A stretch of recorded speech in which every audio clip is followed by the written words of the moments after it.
one man saying that is fine. If that's your opinion and you're not in it, that's fine. But there is an entire market of millions and millions of people that agree that it is a store of value. So, you can think one thing, but there's also a market, and markets tend to become efficient over time.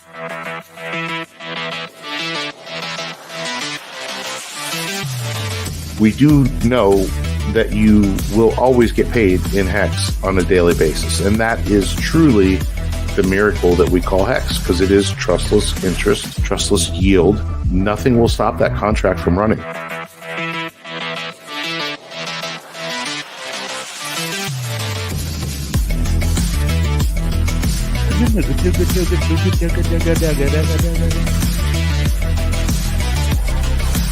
Degen Moon Boy, Degen Moon Boy, Degen Moon. Hey everybody, welcome into the Creed of Crypto live stream. I am one half of your host, Boi Crypto, and I have here with me, as always, my friend and co-host, Crypto Ewok. Shout out everybody in the chat. Degen Moon Boy, Patrick's Astro and stuff. More people pouring in here as well. We're happy to see you all on this lovely Tuesday evening. It's nice and warm where we are right now, which is a nice change here in April. Degen Moon Boy is laughing. I'm not sure what at, possibly, but we got a big show for you tonight. We're going to talk about why PulseChain, do something. What is going on with the ecosystem? You know, since we were last on the air with you guys last week, we saw a huge seller that has been apparently doxxed. So we'll talk about that a little bit. So we did see this ecosystem, the PulseChain ecosystem, go down. We saw, of course, Bitcoin go down with the threats of World War III over the weekend, which we're no stranger to those kind of conversations and how it can affect the market and especially crypto. So we'll get into that and a whole lot more tonight. There's a lot going on. Uniswap. Oh boy. So they are now taken on by the corrupt SEC, and a very interesting turn of events as far as Uniswap goes.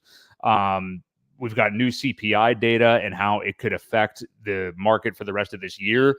CPI coming in hotter than normal. A lot of really good stuff that's, we can really kind of get shape of how 2024 is going to pan out here in these markets. So welcome in everybody. Philly, Mr. Chuck, Entheo Sapien. Yes. Welcome in. So Ewok, how are you? How are you feeling this evening? Muted. You're on mute. I was feeling good. Now I can't even run my own microphone. So I guess not. No. Happy episode 100 to you. You forgot again. I did. Yeah. All week I kept seeing it creep up here. I'm like, oh yeah, it's our 100th show. Should we do it? I'm not really a big we got to do something for the 100th episode guy. But it's cool. We also just reached 4,000 subscribers this last week. So right.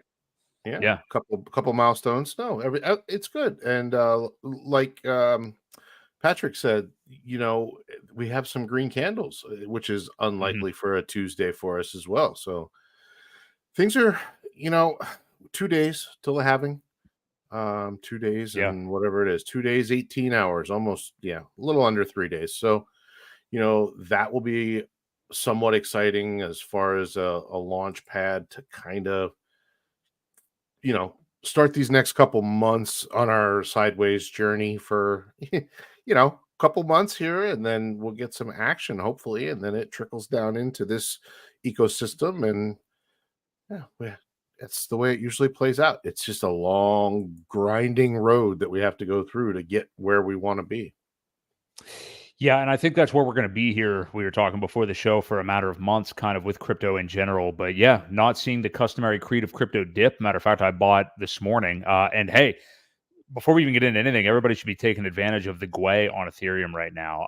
We always talk about different ways of bridging to PulseChain. Today was one of those days where by far, not even close, it was much more advantageous to do the traditional PulseChain bridge on pulsechain.com, pay the ETH bridge fee. I paid $7 this morning when it was like 10 GUI, whereas SparkSwap, it was like a $25 once you actually plug in the numbers, it was like $25 basically. It's 10 right now. You can probably get an average one here. It says 8. Wow, looking really good. And take advantage of it while you can. Yeah, mint some Zen, whatever whatever it may be that you want to do during these times. So maybe some Titan X, stuff like that. So yeah, so welcome in everybody. Let's talk about BTC a little bit here. And we got a poll question. I'll make sure I say that before we go any further. I know some people here really love the poll questions, and just to kind of get a little bit of sentiment. So what does PulseChain ecosystem need to do from here? Like how many X's from where we're at right now? We're 20% below SAC rate. What does it need to do from here to make it worth your investment? Do you need or want or desire a 10x, 30x, 100x, or a 250x plus? And out of the gate, we actually have a decent amount of votes so far, but 10x leads the way. So a lot of humble folks in here, which is interesting to see. A lot of underachievers. It might just be people that have been smacked in the face so hard for 3 years they just want to get out alive. You know, but yeah, so that's where, but it's very close. That's only 30. It's actually shrinking as I look at it, but 33% of the vote. 30x comes. It actually goes right down the list. 30x is in second with 28%. 100x at 25%, and then 250x plus at 16%. The other thing is too, like if you have been diligently DCAing over this last year since the launch of PulseChain and everything, you know, what you need may not be as much as what you originally thought. You know, you may have put money into the ecosystem and bought at prices that you never even dreamed you would see. You're like, okay, I actually don't need it to go too crazy. Speaking of DCA, I want to bring something up that I had read, and I don't know if you had heard about it or not, but 9inch Exchange has a DCA tool where you put money in and it will DCA for you under your circumstances. Now, the one thing that you do have to be careful of is there is no aggregator tied to it. So if somebody happens to pull liquidity from something that is pretty liquid, you know what I mean? Obviously, you don't want to do it on a low liquidity token at the wrong time because you could really get a bad deal. But, you know, they are working on that. I know Pateus is also working on a DCA tool as well, but it's live on 9inch. So you know, if you want a DCA headache-free kind of thing, check it out. I've heard a lot of people say good things about it. As long as it's a you know in a liquid type pool, it's a pretty cool method. Yeah, good opportunity to do that as well. We got Murder Yoga 10p. One of my best friends is cousins with RH. Do not sell. RH will reward the holders. I don't know. All I know is Shane Schuler, Richard Hart's only brother. You know, he's the guy I kind of put all my trust and faith into. So, you know, in terms of he's not real relatives of Richard. Let's take a look at Bitcoin and where we're looking at that right now. BTC plummets over the weekend. Really not that bad of a pullback. I mean, I think it probably went to 60K flat. As we sit here right now, Bitcoin is at almost 64 again. ETH at almost 3,100. It was at 2,900 just within the last 24 hours, I believe. So we've seen that pullback, and you know we've been expecting this for some time now. Not necessarily in like a capitulation candle after we see some war stuff over the weekend.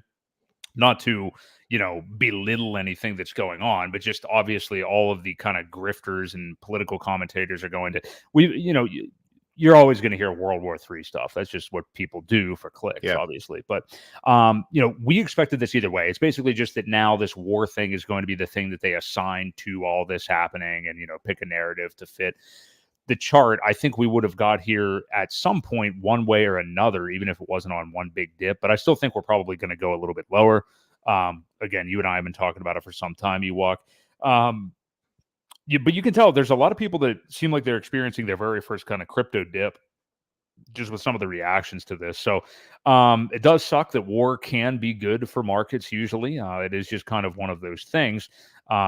ETH bleeding further against BTC. I think it's down below 0.5 on the ratio now, or 0.05 or whatever that would be. So bleeding a bit. But yeah, what do you make of this move right now? Do you think we have more downside? And what do you think of how BTC is shaping up?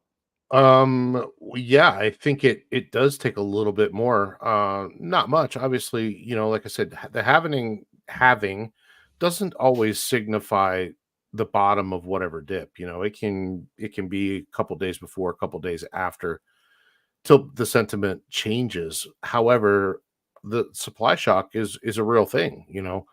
It's only going from 6.5 to 3.25, I think, on this one, or something along those lines, that get minted every block.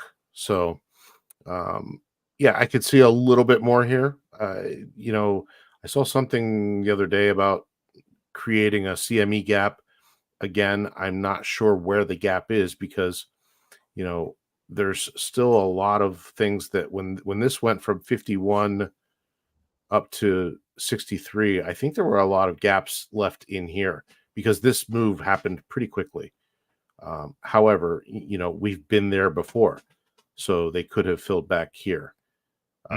Once you get into territories that are unknown and uncharted, like anything over 70, if it makes a quick run, you can almost always guarantee that it's going to pull back into that zone to fill those gaps that are created, just for whatever reason, because the market moved past it, So, yeah, I can see a little bit more of a pullback. I don't see it. I mean, it seems to have so much strength right now. Now, the RSI doesn't really show that. It shows more of okay, it's going to go sideways. But there is a lot of room for a nice run up, though, when it's ready to go. So this is really kind of just showing a sideways movement that's about to happen. So it might not get below 58 or so. It might, it could pull back to here, I think, but it's just been so strong. And another thing that you've got to look at is this Bitcoin dominance. It's still 55.7% right now, and that's after the pullback. It was up to 57%, which is really high. It just means that the altcoins just have not had their turn quite yet. So, once this actually does flush out and we get the run, and people start, pivoting over into altcoins, and you see this start to head down, that's when, the fun begins for the ecosystems like ours, I think. But for now, I don't see it. I don't see it. It's been so strong. There's been a lot of things propping it up, and this move down, it really wasn't, it wasn't all that terrible. Even from here down 16%. So, right. It wasn't terrible. So when you're saying that you're seeing people that have never experienced a dip before, look out. That's not really, that wasn't that bad. And if they're freaking out after that, I do worry about people. Yeah, not at all. That's really not that big of a deal. But yeah, I could definitely see getting back to 58, if not lower than that. And kind of taking a longer look through the rest of this year. We've had a lot of discussion lately because we are right here on the precipice of the Bitcoin halving. So it's like kind of make or break over the next few months in terms of seeing like what is the situation we're in. I mean, like, we're in a bull market, that's clear, but what are the likelihoods of the left translated cycle, which more and more people are favoring, that, because we are, and the only reason I think it's getting as much talk as it is because BTC already hit a new all-time high this year, which nobody expected to happen. So, that would require getting back to business by probably 6 weeks from now, like late May, and really blowing off the second half of this year. I'm hoping that isn't the scenario. I think some doubts starting to creep in now that we've seen pullbacks from a lot of people, obviously. I would much rather see us, just kind of have this dead zone where BTC just kind of consolidates for a long time, and hopefully ETH can kind of close that gap a little bit. Like you said, Ewok, we do see more of an altcoin run. And that's not to say like that Bitcoin dominance, it's not to say that some alts haven't run. I mean, we did see like meme coin season galore, throughout Solana and everything like that. And I think what some of those people are going to be sorely mistaken about that are holding some of those bags still is like, that was their part of this cycle. I don't think we're going to see, you and I have both. Well, everybody was singing the praises of Solana, like said that I think there's limited upside here for where it could really go this bull cycle. And I think we're going to see that as things perk back up. And, why don't you speak for a minute too, Ewok, because you've seen this before in multiple cycles of like different seasons of things, not just Bitcoin, but also like, okay, this sector pump, then that sector pump. And it's like this altcoin ecosystem, its bull market really may have topped at the beginning of the overall Bitcoin bull market. And then this other ecosystem, like Hex, for example, before peaked in September of 2021. So like much later, so talk about the different timing of different ecosystems like that.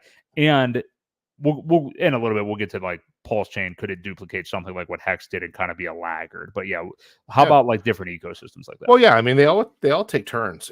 There's not enough economic energy, I don't think, for all of them to run at the same time. So they all kind of take turns. It depends on, each one has its own thriving, community that pumps things. And you can see here, Solana didn't even hit its previous all-time high. So, how far down will it go on this, and will it pump to that? It's possible. I think it could break its previous all-time high. It's strong enough that it's got enough community, but I don't know, I don't know how much higher it'll go. I know there's people out there talking about getting to $1,000. I wouldn't bet on it, but no, I wouldn't either. I've seen crazier things happen when the money starts flowing out.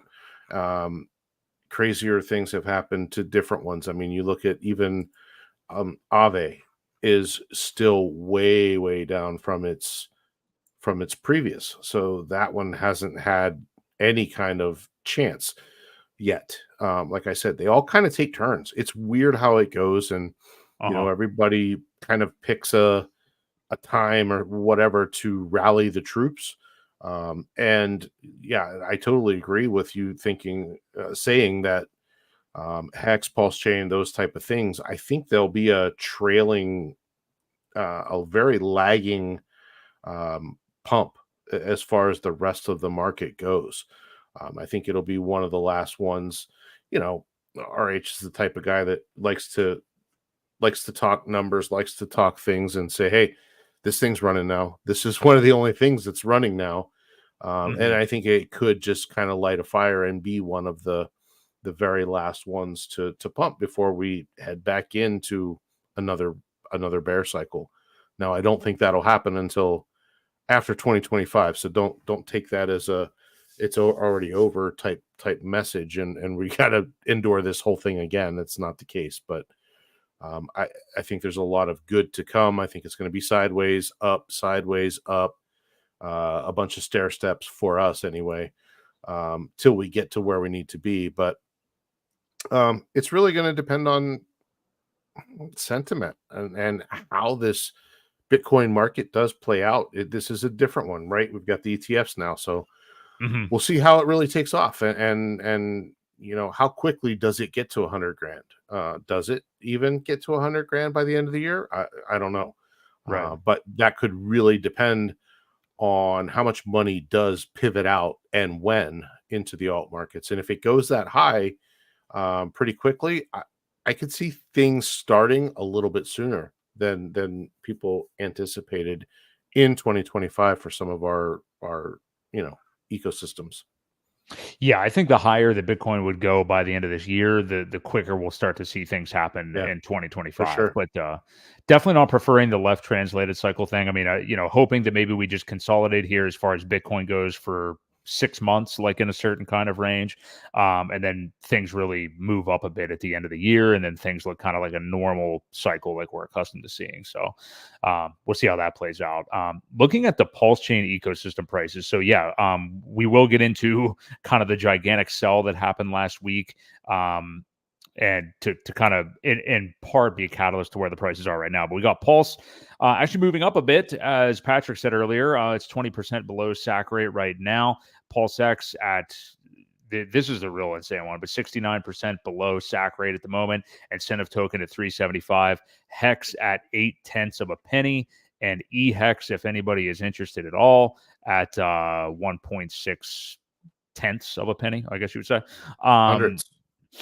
There you go. Yeah. So that is where we're at overall. And what I was mentioning a moment ago. So this Nick Cherry guy, I don't know him. You don't know him, but apparently he was one of one of the top 3 people that benefited from being in Hex early. has allegedly made millions and millions off of it and things like that. I guess there was speculation. I think it was actually Dylan. Yeah, it was Dylan on with Corey, Gary, and Dane on Friday, I think, who was saying that they were able to deduce basically through looking at like LinkedIn and stuff like that, that the guy was a dev for Coinbase in some way, or like involved with Coinbase and had moved a lot of it over to Base or whatever.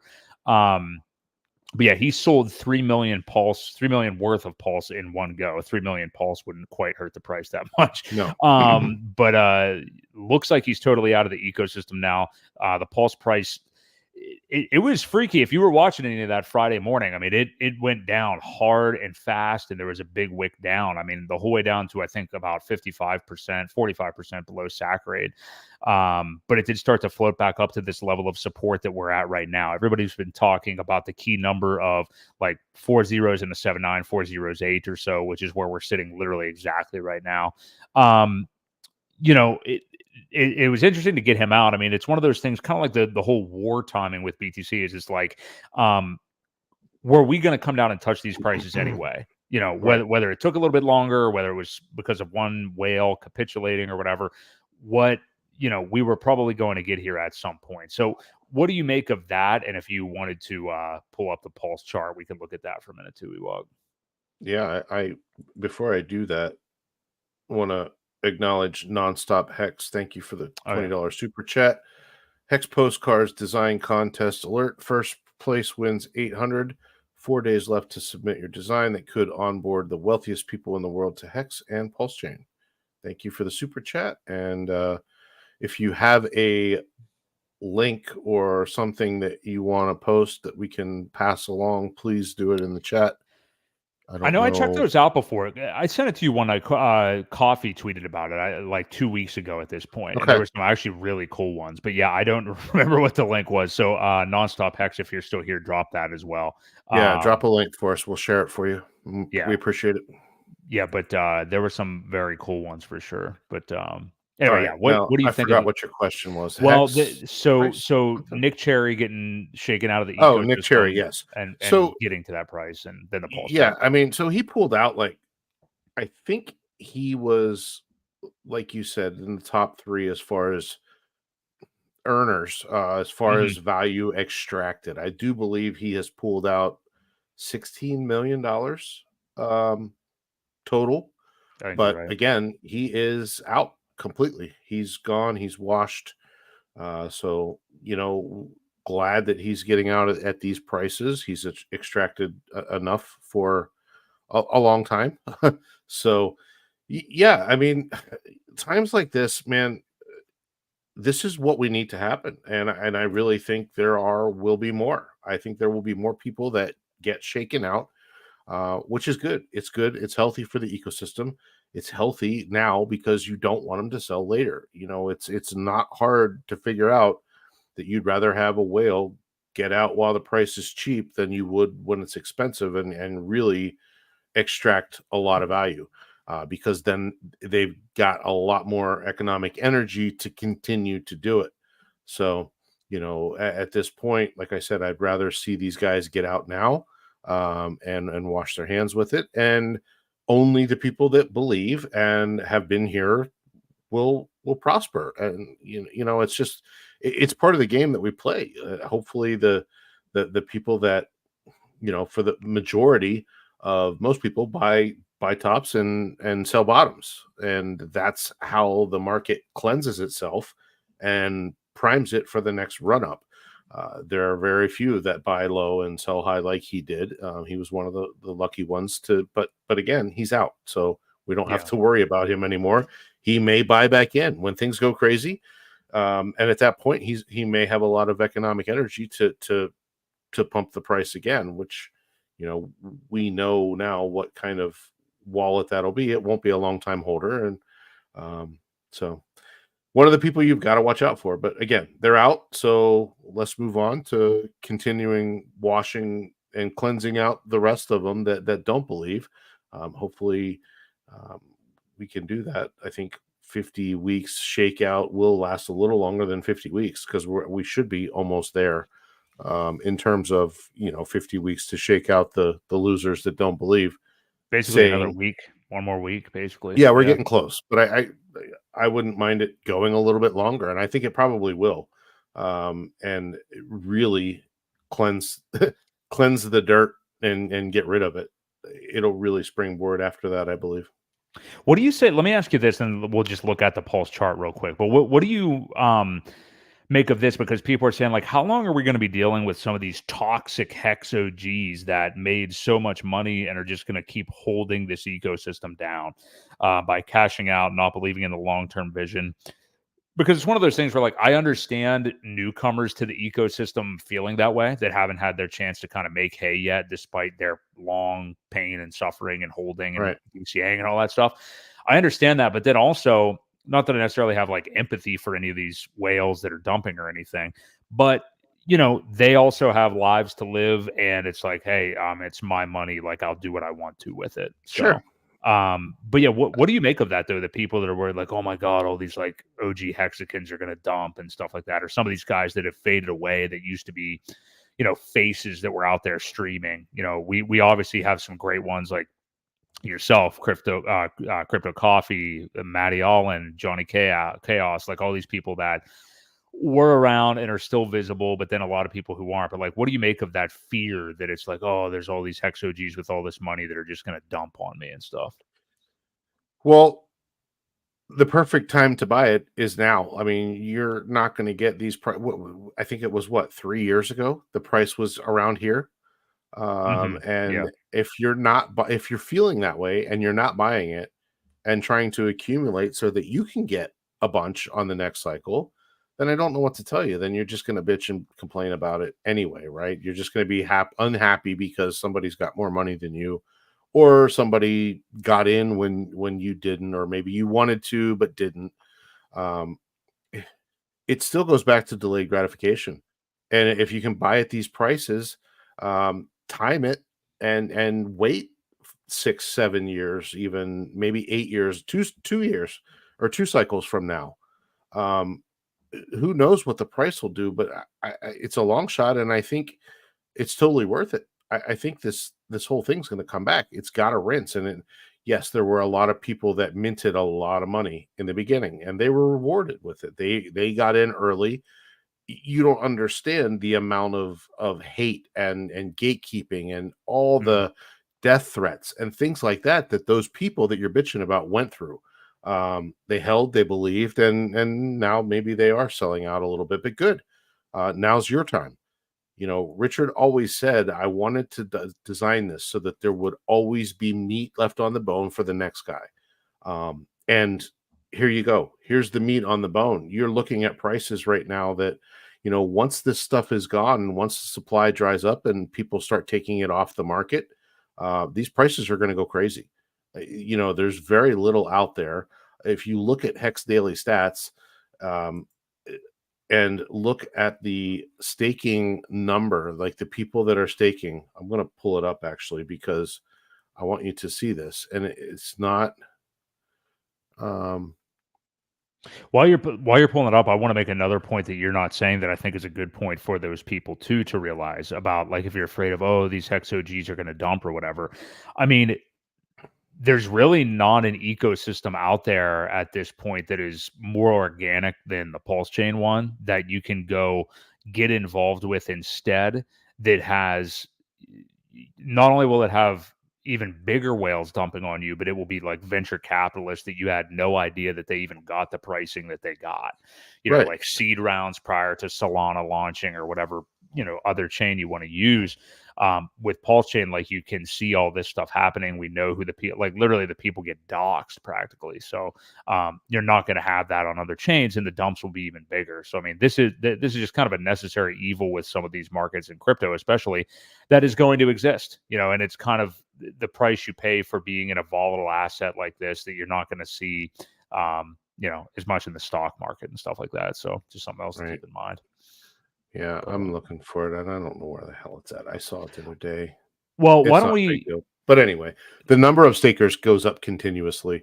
It's not reflecting on the chart, but there are people buying it, and there are people staking it. So, I really think that it's slowly drying up. and eventually it's going to get to the point where there's not a whole lot for sale.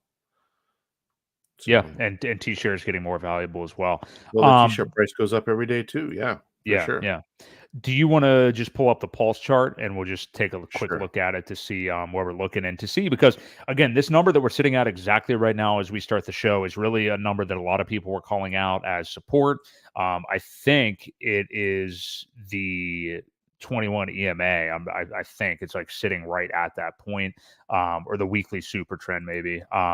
And it did close like just technically below there the other day, like very, very close. I was watching it towards the time that came up. But I mean, you can see we've taken a bit of a bloodbath here over the last few weeks. But this is a key level to not go far beyond. Now, we definitely wicked far below it on that Nick Cherry market dump, which he paid like so much in slippage for too. But I think as long as we stay here and can, midterm bounce off it here, I think that we're going to be in okay shape. So what do you make of this price action here? Yeah, it's recovering. It's right. It's in recovery mode. We didn't break the last set of lows, which was right around 4 zeros and a 5. That was like our last level right here.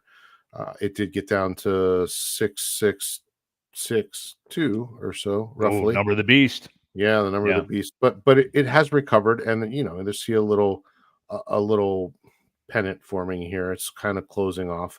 The volume isn't real high either. Yesterday there was today, earlier today there was a fair amount of buy volume, so it just didn't push it up.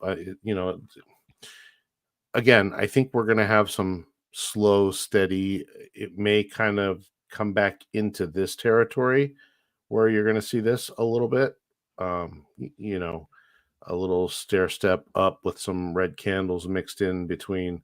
I'm not a huge TA guy. I just look at the patterns and can kind of see what happened before. There isn't a lot of history though. Unfortunately, we don't have a lot to go on. So yeah, I mean, anything at this point could happen because there are people that are not happy and could get washed out. There's a lot of big bag holders too. But I think once things take off, people will be a little bit more reluctant to sell so low, and even wait for it to 2x at this point and then get out. So, I think we take a nice healthy run back up here to the 1.5 area before we see another big sell-off, unless people just get totally complacent and want to get out. Doesn't answer your question really, but it's really hard to say. There isn't a whole lot of data. Well, I definitely think that, like, as far as sentiment, I mean, we saw extreme negativity and anger and stuff on Twitter. I think it was probably 2 or 3 weeks ago now, to the point where you and I were talking about it's just not even going on there anymore. And after that period, it seemed like it just kind of turned into a ghost town almost. It just seemed like people weren't even really speaking about it, which is always a great time. Like, that's when you feel good, because it's like, okay, like now these people have at least, mentally capitulated for now and have shut up anyway, which is usually about the time that things start going up. We didn't go up though. We went a little bit further down, but I'm still not seeing the kind of negativity. I mean, you'll see like a sparse, like some account I've never heard of before saying, "That's it, I'm done with PulseChain. This is not what I signed." You know what I mean? You will still see that. But I'm not seeing any kind of like overall huge, terrible sentiment right now. I think it's kind of just, you and I said this before the show, like, we all know we're in a bull market. It's kind of just like we're in that boring, okay, we know we're here now. It's a pullback. I don't know how long this is going to last, but whatever. I think that's kind of where people are at right now. So yeah, I agree. I think people get that kind of that bored, oh well, it is what it is kind of thing, so that right before the disbelief. So when it does run, someone's like, this isn't it, or whatever. I think we're in that lull period before the disbelief phase. But yeah, I mean, I think the people that are content waiting are going to be rewarded heavily. The ones that don't believe, we need to get them out. And like you and I both, we've both kind of taken somewhat of a break from Twitter, from X. It just, keep in mind it is toxic, and not all the investors are on there. There's a lot of stuff that happens in the real world that people just don't go there, or don't post their feelings and everything that they're doing on there. So you got to keep that in mind as well. There's a lot of outside people that will influence this price as well, that aren't even on X or Twitter. So very true. Cool. Well, this has been good so far. I didn't expect our first two things to take almost 40 minutes, but they did. So good conversation. If you guys are enjoying the stream so far, do us a favor, support Real DeFi PulseChain, support our channel as well. 100th episode. We appreciate you guys being here. Smash the like. We do this every Tuesday night, although not next week. We're going to fill you in on that here a little bit later, but usually every Tuesday night at 8 p.m. Eastern Standard Time. Let's move on to this. We didn't get to into this a lot last week, and I want to bring up Bitfinesse's tweet. That's actually not the one I wanted to bring up, so sorry, Bitfinesse. I wanted to bring up, was it Pepe Olivar? Yes. Okay. If you want to get rid of the pulse chart, Ewok, I wanted to show. He says great things are coming for our first anniversary. Testnet has had a lot of activity in PulseX. So last week we were going to really make this show about some of these potential updates that it looks like are coming to PulseX. Then Frank Molina had to come crash the party. So I kind of had to ditch some of that stuff. We love Frank. Love Frank, and the clips of that have been up all week, and people are loving them as well. But we did, of course, talk a lot of PulseX with him. We didn't necessarily get to talk about some of the news that has come out about PulseX over the last couple of weeks. And what a journey it's been for PulseX, in this ecosystem. Not to continue talking about price and stuff, but it was like, okay, before PulseChain launches, you got K4K and Westcott and all these people, 14,000X, and just that PulseX is basically the cock of the walk. It's what everybody's talking about, and it's going to do all this, and the buy and burn's amazing and all this stuff. So PulseChain launches, and it all falls flat on its face, especially PulseX. The ratio widens; it falls further than anything else, goes down 90+%, and is still ravaged. Basically, it's 70% down, but it has it basically hit sack rate for a very small period of time. But the buy and burn is working, and basically we found out that too many people, or more people, sacrificed for PulseX, more money sacrificed for PulseX, and that's why we saw it fall so hard. Now it's almost like we're seeing this amazing recovery story of well, wait a minute, where it's like the contrarian thing, and when things start to pump, PulseX is pumping pretty hard with the Ink token and stuff like that. And, people are getting excited about the buy and burn again, and not, when prices were even further down, it was like, where is single-sided staking and all this shit. So now we're starting to see, it would just be such a great arc for PulseX for it to then go back and do crazy amounts of X's this cycle, after it's just, had a sentiment chart that's gone like this. Yeah. But we have seen some updates on the testnet. Do we have updates for PulseX on the horizon? So the same person who deployed PulseX on testnet v4 recently also forked the Pancake Swap stable swap contracts, which would be like the implementation of Curve Finance AMM. This would help with impermanent loss, making it less impactful, and also lower slippage on orders. So we are seeing that, and I had a tweet of that bookmark from a couple of weeks. This is like a week and a half old news at this point, but I think it kind of got swept under the rug because I haven't heard too many people talking about it, and we are seeing that, and it would make so much sense for some of these PulseX upgrades to not just happen right out of the gate, let people suffer for a while. Oh, this thing sucks. Why am I holding it? And then as things start to move up, these upgrades that may have been planned for all along start to come in. The other thing we saw is someone is testing privacy pools on testnet v4 too, which is, I think, probably the even more interesting thing, because Richard Hart has talked about that before. What could be coming here in terms of the privacy stuff on the testnet, and how could it be for the ecosystem? I'm going to try to find these bookmark tweets to add some extra color here, but what do you think of both these pieces, Ewok?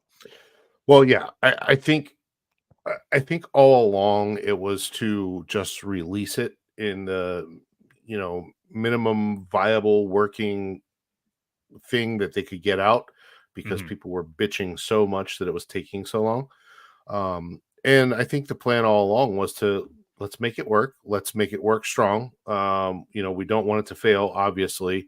And we'll add functionality as we go. After we get some people shaken out, we'll probably start to add things. You'll start to see maybe that elusive single-sided staking that we've been all waiting for. People were so loud about it when it didn't launch with it. And, personally, I have mixed feelings about it. First, it would have locked people in, right? It would have allowed them to earn more, whatever it was earning. Whether I don't think it would have been PulseX because it is deflationary. So it would have possibly earned incentive token. Well, we didn't want those people earning incentive really, because I think a lot of those people still didn't believe, but would have just been earning more power to dump anyway. So I think all along the theory was to let's shake some people out before we start adding these functions.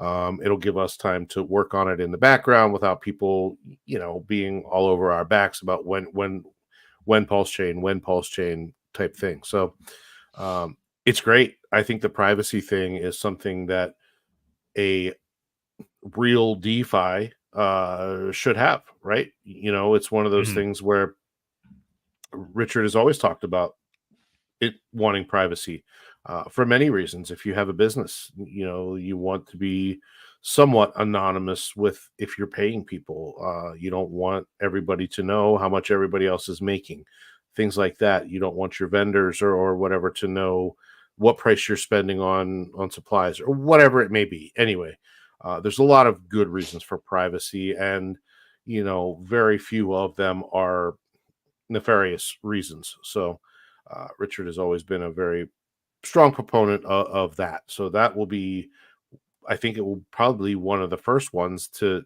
implement something like that fully. So I don't know the details of it. I don't know if it's just the swap. I don't know if it's part of the overall chain as far as PulseChain goes. But I'm excited about it as well. I don't know that I'll have any reason to use it, but then again, why wouldn't you? I don't think it hurts anybody to be private with your transactions, so that's good. As far as the curve finance thing, I think that's fantastic as well. I don't remember using it on testnet before. I did use testnet, but I don't remember the function that it provided. So I will be excited to learn more about that. Yeah, and I think regardless of how interested any one of us may be in either of those facets, just the fact that it does look like more things are coming to PulseX. Could we have limit orders soon? You mentioned single-sided staking, things that maybe, we're going to hold PulseX no matter what. And we know just with the buy and burn alone, how valuable this is. Like there is no DEX in crypto that has that fee switch activated. Uniswap basically does the opposite, and we'll get to that trash in a minute. But it already is such a valuable product, and people just can't picture that. Like just the simple fact of seeing the buy and burn creep up and seeing that it's almost at 4% now, seeing even if it is meme tokens at the moment, like trading hardcore on PulseChain. I just think that people need more stuff. And I think, it was a wise move not to launch it with everything you planned on adding in. And that goes for any project in crypto or really any market. Why would you, if you are trying to take advantage of the long term and investors and you want to keep things coming and you can release something with not necessarily bare bones, but with everything that it needs to operate flawlessly, that, just people's excitement is going to carry it for a little while. Wait and introduce that other stuff later when the rest of the market is pumping. I think it's a terrific plan. And, it's people have had to remind themselves like how powerful the buy and burn is, and that's really the reason that you are holding this thing long term, as we talked about with Frank last week. So Yep, yeah, I we're love at it. 3.98% burnt so far of the supply. So almost 4%. Wow, I didn't realize it was that close yet. So yeah, very awesome indeed. So good things coming for PulseX. I think, I don't think I'm alone in thinking this. Just kind of seeing more people talk about it and the sentiment towards PulseX. I think people are pretty much as bullish on that as just the Pulse token at this point. You know, people are realizing that, like, okay, well, the Pulse token's like ETH. It's like the gas token. It's like, I have to have it. It's the ecosystem. PulseX I think PulseX is kind of this cycle's Hex for people. And I'm not saying that like in terms of, you know, the product it is and what it does or anything like that, or what like a smart contract versus a DEX or anything. I don't mean like that. But I just think that it is like the new innovation in this ecosystem that is the sexiest one to own, that you can see what it has going for it and people are excited about it because it does have the shiny new object syndrome, whereas Hex doesn't as much. And you can see that it's a unique protocol that nobody else in crypto has. So I think that it really has that behind it. And doing, of course, the LPing and the yield farms with Pulse and PulseX right now and earning Ink token. I think people love that. I love it. I mean, I love being able to do that right now. So. And it's odd to see people that aren't a fan. You know, I think we mentioned it. Maybe we didn't mention it. You and I talked about it. How some people like Dane and Corey are against it. And I don't understand it. Like, I don't understand you. There's a very little risk, I would say, even between a PulseX pair. At this point, if you're in it for the longer term, you know, the ratio will fluctuate. You will end up with a little bit more of either, but because they're paired together in a very heavy liquidity bond, they're going to move up together. So even if money, some big buyer comes in and gets one, they're going to both move together. So yeah, I just don't understand how some people are just really against it, but to each their own. More INC for me. Those were some notes I made a couple of weeks ago because I was watching those guys and they seem to be down on LPing as a whole. Now I do understand it, like when you're talking about with the stables, because then you're dealing with like crippling and permanent loss, you know, possibility. And I know Corey himself mentioned getting hit hard on the PulseX Inc. farm before, but they were even down, like you said, on the Pulse and PulseX pool. And, you know, just reiterating, I mean, like, the ratio I check every other day or so. Last time I looked, I think it was like 2.6 or something like that, PulseX to Pulse. But even if it would move in a direction like 50% from here, like it could go the whole way up to, I did the math the other day, I mean, like to 3.5 to 3.75 area or something, which we haven't seen since like the launch, like since PulseX was ravaged, basically. Right. It could even move that much. And you'd still only have like 2% in permanent loss, and you are easily being covered by the ink gains you've made if you've been doing it for any amount of time. Sure. Really. You know what I mean? So, and my camera, I'll fix that in a minute. But yeah, so yeah, I don't really understand being against that one. I think it's terrific, and it's pretty hard to really lose money on it overall. So, especially that pair. Like I said, I do agree with you. Be very cautious about your stable coin with whatever it is. But if you have two coins that you really like, no matter what, you know, even like some of the pairs, you know, we'll use Axis and Solid X, whatever they are. If you have both of those and you want to provide liquidity and earn fees, things like that, something that you don't mind having one or a little bit more of one or the other, you know, impermanent loss can only really hurt if there's a token that you don't want more of at this point when things are running up, especially you know, more like a stable coin. If you're 50-50 with a coin and a stable coin, and you end up with a whole bunch more stable coin and a lot less of the one that just ran, you know, to the moon, that's unfortunate. So that's why I can see, you know, practicing a lot of caution. And that's why people should keep in mind too, if you're entering into an LP position, you want to have a long-term mindset with that. I know people get so sick of, like, you know, hex staking and delay gratification, but I mean, that's what you have to do with this, you know. And I'm not saying long-term like 15 years. I'm just saying long-term, like you want to be doing this for like 6 months at least or so. Like if you want to be providing LP for some time, that way the swings, it keeps swinging back and forth, and you're just riding along with that. And then keep in mind, this isn't like a hex stake or something. This is just providing liquidity. So you can go in at any time, pull it if you're not comfortable with it anymore. You can harvest your Inc rewards at any time. You can even sell them for something else if you want. Sell them back into whatever token you missed out on, whatever you want to do. It's basically just like a little money printer running in the background. So, I mean, I think ideally a full cycle is probably an ideal amount of time to where you can get the full spectrum of it going up and coming back down, and you may end up right back where you were as far as number-wise of tokens. Yeah, I think so too. So keep a long-term mindset when it comes to the LPing like that, and I think you're pretty much going to be good to go. And as long as the APY on it has basically been for the last few months, like as the lowest I've seen is about 15%. It's been up to like 22%. We've seen Inc token at almost like a 2x from where we sit right now. So keep in mind when things start pumping again, it's just like hex stakes in the past and stuff. Like when you're accruing all this Inc right now, and then suddenly the prices start to shoot up, I mean, you're going to see the benefit of it, as things start to move up. So keep that in mind. So yeah, great stuff in the works for PulseX. Very excited for sure. If you guys are enjoying the stream, do us a favor and hit the like. We appreciate all of you being here tonight. Let's talk about this Uniswap thing. Karma comes back. Karma's a bitch. Karma comes back around. Uniswap Labs. So when everything happens with the corrupt SEC suing Richard Hart and somehow suing blockchain entities as well, Uniswap takes it upon themselves to delist Hex, so you can't trade it on their platform anymore, and it just disappears. When we know that they are already in bed with a lot of these organizations and are corrupt scum themselves, really, and you shouldn't use Uniswap as a DEX. I would use CalSwap if you can, or really anything else.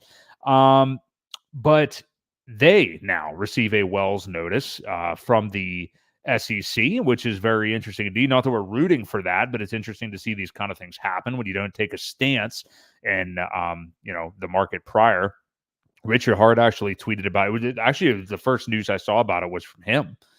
He tweeted about them getting a Wells notice, notifying that the SEC is about to sue them as well. When will people realize that Richard is correct, that everyone, I'm trying to read my notes here that I don't remember writing. Okay. So it isn't just him that is having the SEC come after him. It's the industry right now. Like, we all do know that, I think. We've seen the XRP thing. We know that the SEC is just throwing everything at a wall and seeing what sticks. It comes after Richard Hart. It's like, because some people don't like Richard Hart. It's like, I don't really give a shit about that one. But they just keep coming after people, and they're not going to stop. So I'm just wondering when, from the Richard Hart angle of it, people are going to realize that. But to a point that you mentioned, Ewok, I mean, will Uniswap remove the Uni token? Now that, like they did Hex, now that they are, since they're in bed with Gensler, but also being, taken on by him. So in a way, is this kind of just like misery loves company for, not that we're in misery, but I mean, like for people that are dealing with the SEC, just like, Uniswap, look what happened to you guys. Like we just like it because of that reason. Or is this really an opportunity, though, to band together and say, hey, you may have shit on us. You may have censored us multiple times in the past and whenever this SEC stuff happened. But it's time for us to let bygones be bygones and try to fight this fight together. I mean, what's kind of your attitude on that?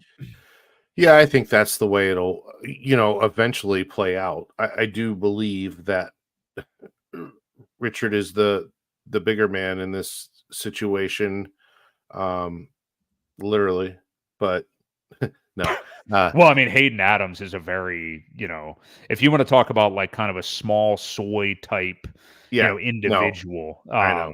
Yeah, Richard literally is bigger than him. But anyway, go ahead. I think it'll play out that way. You're going to have the influencers that are like, screw you guys. This is karma coming back to bite you in the ass for what happened. And completely get it. I would not, at this point, it doesn't really matter. We do have other options, but I think it'll play out in favor of Uniswap, because if we can kind of get this ball rolling first, Richard wants to protect people. He's always been out to protect people. whether they come at him or not. You know what I mean? I think, he wants to be that saving grace. He wants to be known for doing that. And I think the precedent that gets set in his case will definitely impact the one for Uniswap. So if those guys are smart, they'll pay attention, and eventually come around. Well, will they relist Hex or delist Uni?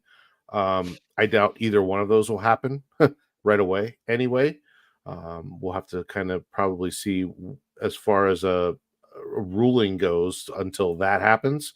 But I think it's one of those, what's good for everybody isn't always good for me kind of things.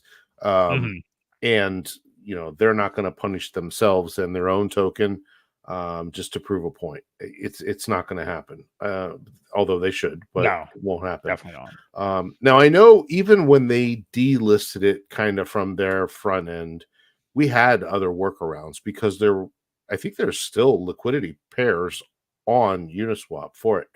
So I don't know if they've all been disabled. I know ethhex.com worked for quite some time, but I recently looked for that and couldn't find it. It didn't work or didn't load. So I don't know if there are any other front ends out there for Uniswap. You can't really remove it if there are liquidity pools that are there. Unfortunately, or fortunately, I should say, it's there. It's just kind of hard to access. You have to build your own custom front end. I do know Alex from Hedron had the one. I forget. I don't totally even forget what the link was for that. But it's just if you go to Hedron. Yeah, if you just go to hedron.pro, I was just trying to do it. Swap.hedron.pro. Yeah. Either way, it was basically the swap feature on the Hedron website. Is a workaround you could have done. Yeah. And I don't know if it's still working or not. So it'd be something interesting to check. But either way, I think it all plays out in their favor. Where, like I said, we get a ruling for the our ecosystem's case, and I do think that the precedent that gets set will help them, unless I'm totally reading this the wrong way. I think things will go in our favor eventually, which will cause them to have some legs to stand on. Yeah, I wouldn't be worried about Uniswap. I mean, I'm not worried about anybody that's in the crosshairs of the SEC because I don't think any judge really looks at anything that the SEC is doing as legitimate. But yeah, I wouldn't be worried about Uniswap. I think they'll turn out just fine. If anything, though, like you, Ewok, I just hope they learn a lesson here. I just want them to learn a lesson that it's like, oh, okay, you cuddle up with the big boys and stuff like that and think that they're your friends, and then they just take you out back and shoot you in the back of the head. Yep. Let that be a lesson to you. What are you actually in this for? So, and it's just funny to see the bankless boys and everybody come after, the support of Uniswap right now. But if it happens to anybody else, it happens to Richard Hart or whatever, thank you, SEC, for doing your job. Finally, you go after somebody who deserves it. It sounds just like their estrogen peeled off onto you there for a second. Well, I was that was my imitation of. I don't remember their names. They remind me of to learn them. They remind me of the South Park had an episode a few years ago of the Hardy Boys. Was an old they were two spy guys. My dad actually used to read their books. Yeah, exactly. Yeah. My dad read their books back in the day, and they called them the Hardly Boys on South Park. And I'm not going to go into too many details of that episode. But the clue goo is flying, and that's what the bankless boys remind me of. So shout out anybody in the chat if you remember the Hardly Boys episode of South Park. Just do me a favor and type in clue goo in the chat. I appreciate it. All right, so that's what's going on with Uniswap. Yeah, we'll have to see what happens. I don't think there's anything to worry about there at all. I think the SEC is basically an entity that we could ignore at this point. So yeah. So no one cares. Yep, that is that. I want to get your take on this. So RH the other day, we're always kind of encrypting his tweets and trying to figure out what it is he's really talking about and things like that. So he did tweet about PDI, and I cannot help but say it this way because Sami does it all the time, and he's programmed my mind this way. But penis wrapped Bitcoin, as he calls it, but it's the pulse wrapped Bitcoin version, PWBTC, on PulseChain. But Richard tweeted about both of them the other day. Obviously, PDI people went nuts upon reading the tweet, and I'll try to find it real quick and say, see, he's legitimizing it. Like, this is what we thought all along. You know, he's telling people to buy PDI and get behind it. So, of course, they're going to say that. Others with, I think, what might be a more sensible approach are saying, like, well, he's trying to get people to realize that they have copies, again, on PulseChain that they can come and, you know, whether they dump it or whether they get engaged with it or whatever, they have these copies on PulseChain that have both done very, very well. Obviously, PDI and PWBTC has done really, really well, too, especially recently. So I don't think he is necessarily condoning buying them. I definitely actually don't think he's saying that, but he wants to bring people to the chain. What to make of this? And then we didn't get a chance to talk too much about you kind of changing your outlook on PDI last week, just a kind of quick segment, Ewok. But I'll just read Richard Hart's tweet on this. He just said, is this the right one? Or am I reading the right one or the wrong one? Nope, that's not the right one. But I don't want to waste time. What are your thoughts on this? Do you think that he was actually, talking about like condoning buying PDI, or what do you think he was talking about here? Again, I think we're in the washout phase. I think he wanted people to realize that they have some DAI and it's over here. And for those people that realize it and be like, oh, free money, let's go sell it. I think he wants to wash those people out too. The more and more that I hear, and this is kind of moving on to why I decided to jump in. And I'll tell you, because I do respect Axis. One of the people I respect in this community the most, probably, for the work that he does and the knowledge that he has. I was listening to him, I don't know, it was a week or so ago before I decided to get some. And the things that have been done with the contract before the fork happened, before PulseChain actually launched, there was work done with the group from Maker to do some things to the contract. There was money paid to Maker for that. So my belief is that he was trying to get people to come over here, see what they had, and say, hey, sell it, please get rid of it now. I would rather some of these people, do that than some of the big holders come in and realize that if it does go up a lot, they'll have a lot more value and extract it and kind of defeat the purpose of it. Again, I think there's a lot more going on and in play than what people are really aware of. And I was blind to it for the longest time. I just thought there was a bunch of people that, doing this as a meme coin type thing. And, being blind to what happened. And I had no idea. And now I think it's very interesting. I think there are ways to, and it's very deep, and it's a lot for me to even explain that would even make sense. But the amount of wrapped Ethereum that was on the chain at the time of the fork that became PulseChain, because all of the Ethereum that was on the chain became Pulse. So there's all that, and then there's the wrapped Ethereum that also had value. And all of that stuff kind of goes into the backing of the DAI. So it's kind of how the DAI is minted, right? When you get DAI, you put kind of collateral into the Maker DAO, and it mints your DAI, and then when you turn it back in, whatever, it burns it. So that's kind of how it functions. It's a collateralized coin.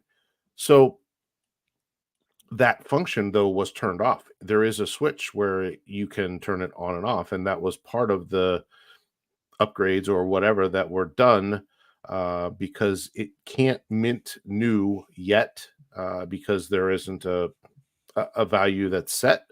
I think once it reaches that point, it will be turned back on. So it's interesting. And that's one of the things that I had said why it would never peg is because it didn't have that. It didn't have that functionality. Little did I know that there was work done on the contract to give it that functionality and a switch to turn it on and off. So, now that I know that, it changes perspective a lot. And, I encourage other people to, not necessarily just believe me, but look into it for yourself too. And it is very deep. And I think it is maybe one of the plans. Now, I don't think this Maria, the dev, the 414 dev or whatever, and Richard, I don't think they're working together. And I did hear Axis say that this was attempted on another chain, and it didn't work. So,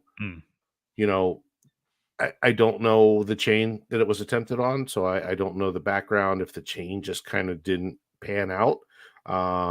And they couldn't get any backing for it. But again, it'll be interesting to see how it works. But yes, I'm on the PDI train. At least I bought a few, and we'll see what happens. You're on the ride. Yeah. Jumped on for the ride. That's a top. I was lucky enough to buy at the big pullback after the mania last summer, late summer, fall, and had gotten a 10x or so out of it so far. So I was pretty happy to see that. And nice. I mean, I'm going to ride the rest of it. I mean, the rest of the way. I'm very interested to see where it goes. We've talked about a lot on this show. People usually shit on us in the comments if it's a clip later on or something like that. Maybe people that have done the research that you just kind of espoused right now, Ewok, that we hadn't done at the time.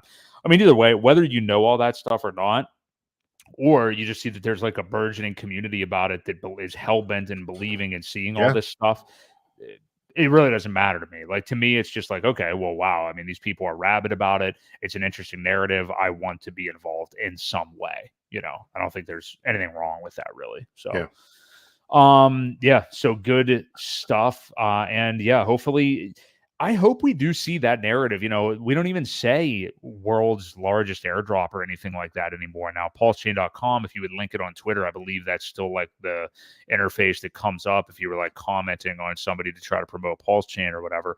But I think it's Richard's attempt to try to get people over here more to see what they have, because there's probably people with very large bags that have something over here that's done well that they have no idea about. So, well, GoPulse has a little campaign out too, where they have something where you just plug your address in and you can see what you have over here. So it's nice that they have that as well.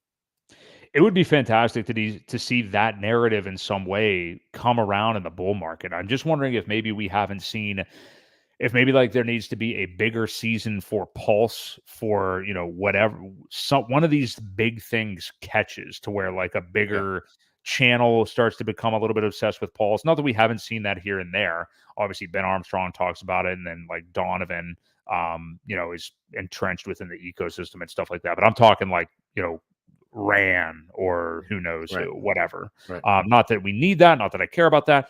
I'm just saying that like something I think has to catch on to get it really in people's eyes as much as Hex was the last bull market. And I think that may be when we see some of that stuff of people coming over here like, holy shit, I've had like this bag of this over here and I never knew it. And now we're in the bull market and now it's worth like tens of thousands potentially or something. Yeah, so it's pretty cool. And that is one thing that green candles will bring. There are plenty of traders out there that some of these hexagons and pulsekins, whatever, they go into their chat, throw them a little super chat and say, hey, look into this coin.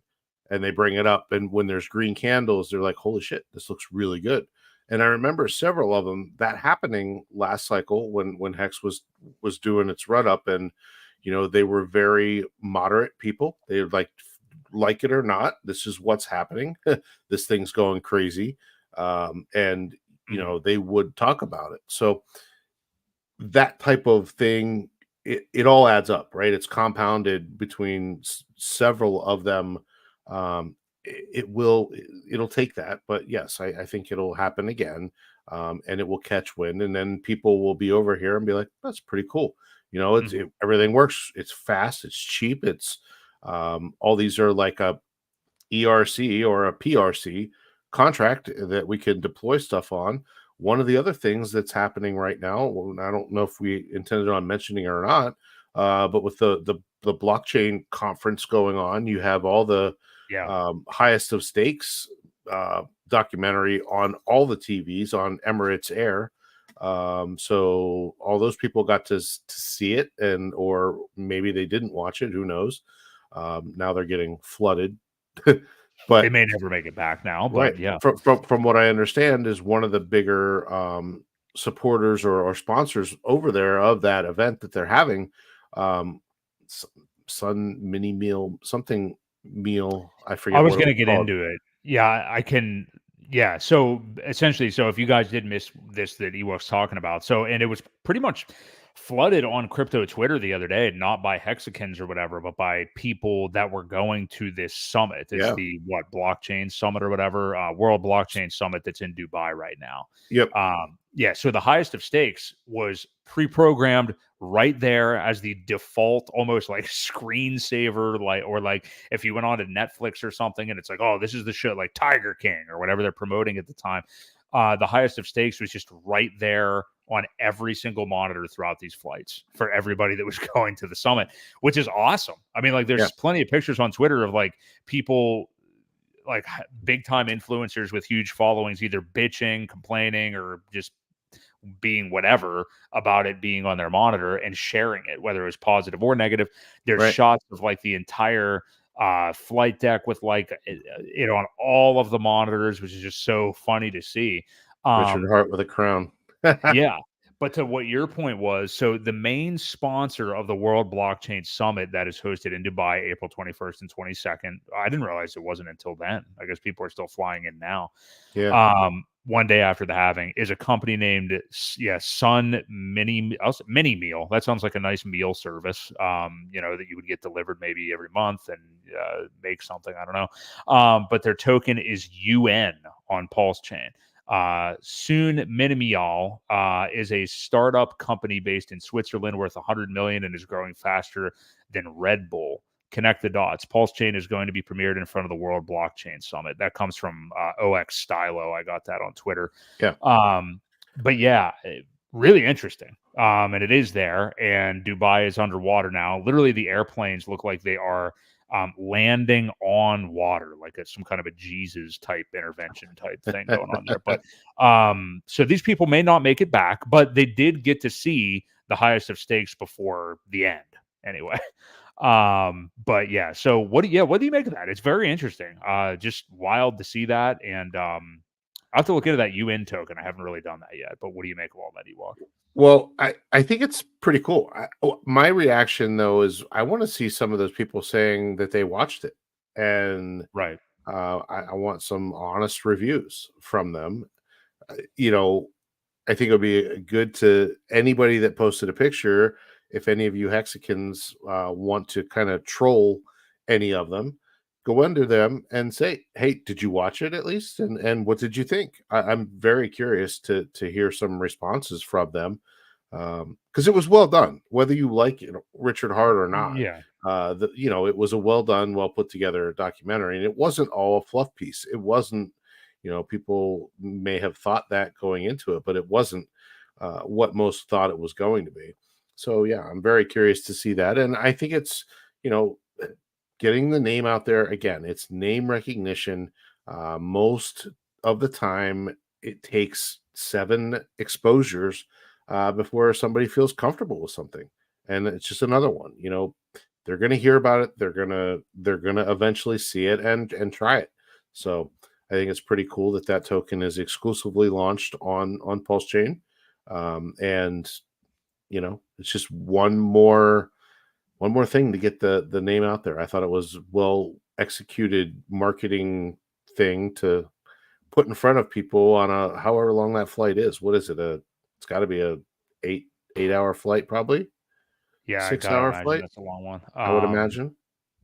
Yeah. I just put the chart from Dex Screener into chat for the UN token. And yeah, it actually has been flying up since about April 7th against USD and against Pulse. So yeah, its chart was basically just kind of sideways since it launched in September. And then April 10th just started to skyrocket to new highs, which we sit at right now. And it's going real hard against Pulse right now after being down only basically since the beginning. So yeah, pretty interesting. Yeah, I want to see some of those people coming back and like maybe what their thoughts are on the documentary, because now it's to the point where like, look, I mean, you're seeing Hex on there. Now, those people probably know, well, maybe they don't. I was going to say they know a little bit more of what's going on than just like, oh, I pull up the eHex chart and there it is. Maybe they know about PulseChain. I don't know. Probably not, actually. But, most people that watch that are going to go pull up the Hex chart and see like, oh, okay, it died. I mean, that's pretty much what people are going to think now because you look at that token, if you're looking at just Hex on Ethereum and it's like, oh, okay, well, it's totally down here now. And it's like, well, there's a different Hex now. And I know they talk about PulseChain in it and stuff like that, but it's an interesting conversation. But either way, the point of that movie was an attention piece. And I agree with you 100%. It is a well done film. I think it definitely is. There's some stories I would have rather not be pursued as much as they were. Which I think some other people agree with, but it's entertaining and it's very well done otherwise. So you had to pick some, right? I mean, I know there were a lot of people that were cut out. Nerd Girl was one of them. Johnny Chaos was one of them. I know they all had parts that were not used. So I think it definitely opened up a door for a second one. The problem is everyone's kind of down really bad right now and trying to DCA, and they don't want to pay for a film. So, I'm good on that. maybe on the next bull run or whatever, when people have paper gains again and aren't afraid to spend a little money, we'll get a second one. Yeah. Yeah, it'll be interesting to see, and I'm interested to see what these people do say about that film if they do get back from Dubai, and we're thinking about all you guys over there. So hopefully that weather clears up a little bit. Boy, I think that pretty much wraps it up. If you wanted to, we had two other things. One of them is too long of a conversation I don't want to get into to end the show.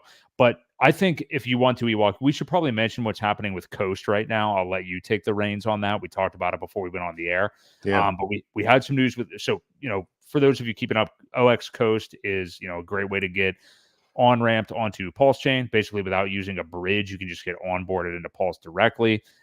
They've kind of had their service on pause for weeks now, as they had no issues with them internally, but basically one of the banks that they were dealing with, they went out and sought all these other banks and now have, as they say, over 10 that they're ready to onboard. So there's going to be lots more functionality to Coast whenever they come live again. That seems to have been a little bit slowed more than they originally thought.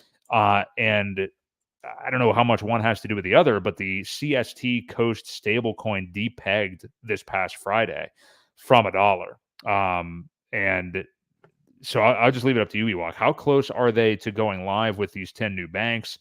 And what's the current status with that? And what do you make of this depegging and what may be happening here? I know they put out a tweet about it as well. Yeah. So, I will read a little bit of it. I'm not going to read it word for word.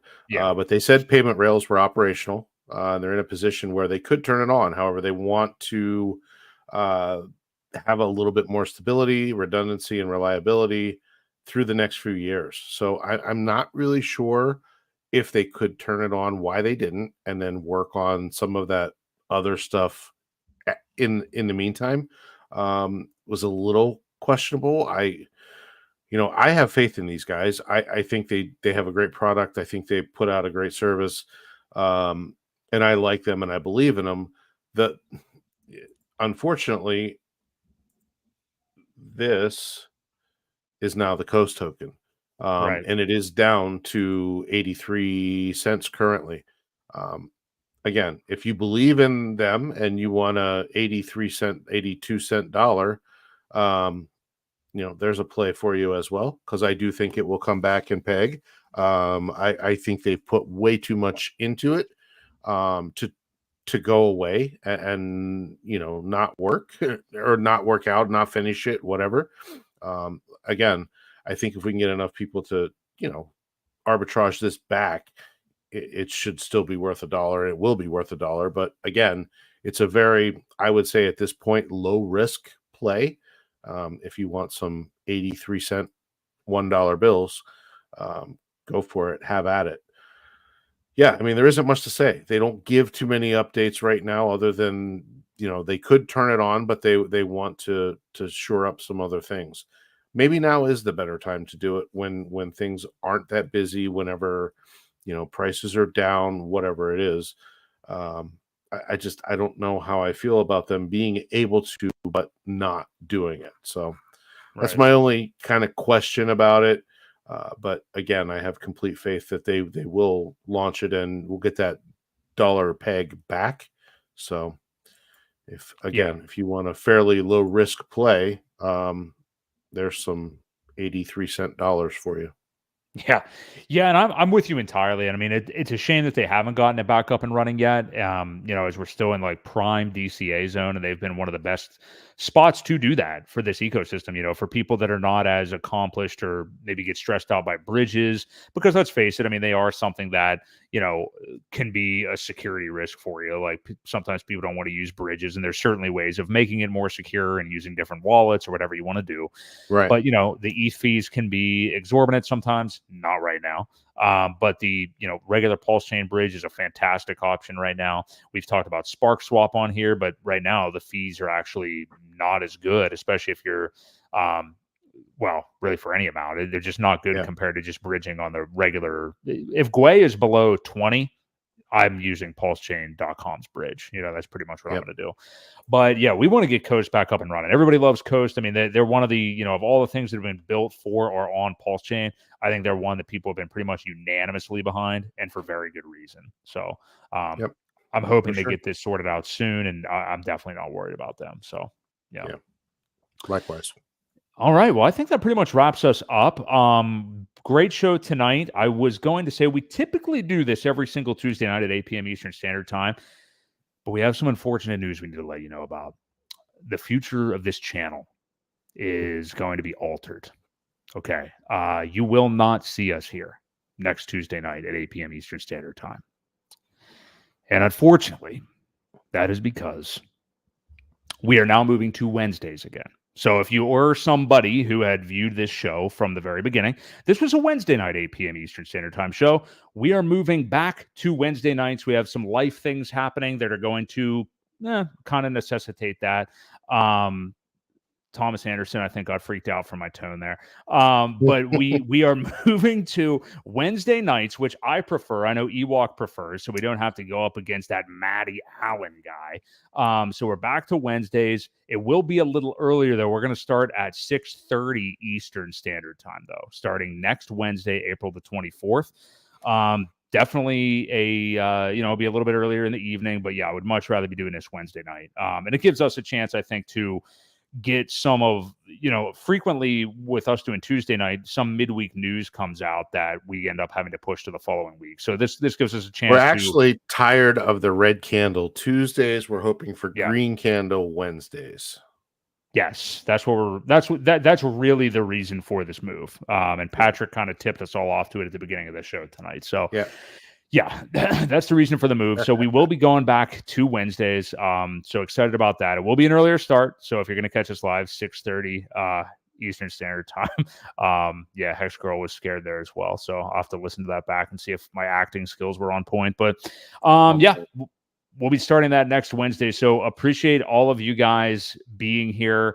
Patrick Astro and stuff, Hex Girl, KD, Thomas Anderson, Valiant Low Key, a lot of people here tonight. DJ and Moonboy, of course, lots of people. So appreciate all you guys. Ivan Mandip, a lot of good people in the chat tonight. This is a great show. We will be back next week, Wednesday night, 6:30 Eastern Standard Time. So for Crypto Ewok, this has been Broke Boi Crypto. We'll see you guys next week right here on the Creed of Crypto live stream. See you guys.